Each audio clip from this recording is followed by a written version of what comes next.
Levels of violence and civilian casualties have fallen.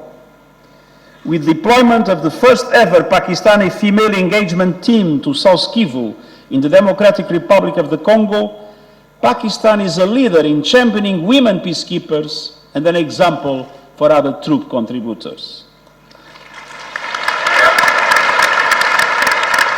This inspiring all-women Pakistani team has implemented successful projects on vocational training, medical outreach and psychological support, and improved information gathering that feeds into security assessments. It's my experience of 10 years as High Commissioner for Refugees, being in some of the most dangerous areas in the world, that to gain the confidence of populations, to gain the confidence of communities, women peacekeepers, both military and police, are absolutely essential.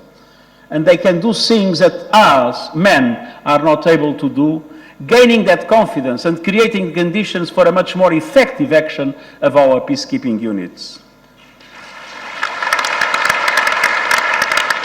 Looking forward, we see several areas for progress within the A4P framework.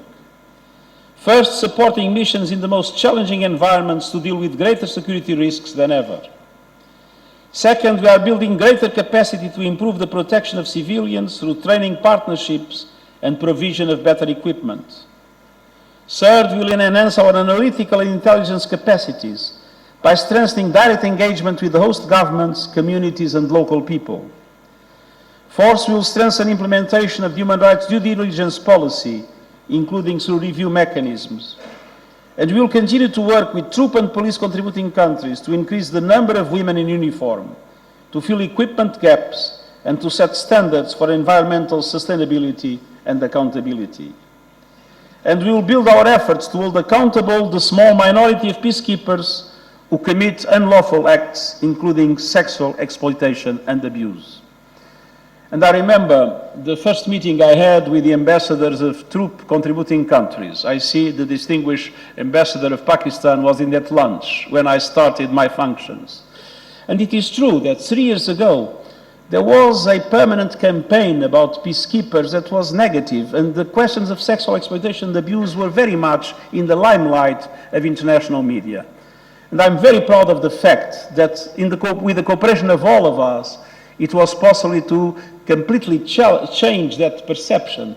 And today, when we read the media about peacekeeping, it's a totally different and a much more positive image that we are able to collect. And I'm extremely grateful to all countries that assumed leadership in order to have better training and better accountability of their forces, and this has contributed enormously to strengthen the image of peacekeeping around the world, and Pakistan has been absolutely exemplar in that regard.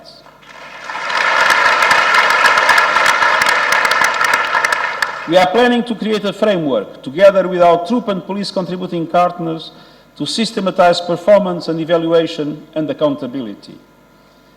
Excellencies, dear students, Pakistan's great founder, Muhammad Ali Jinnah, said the aim of the state should be, and I quote, peace within and peace without. United Nations peacekeeping is based on the same principle. Peace in one place helps to build peace everywhere.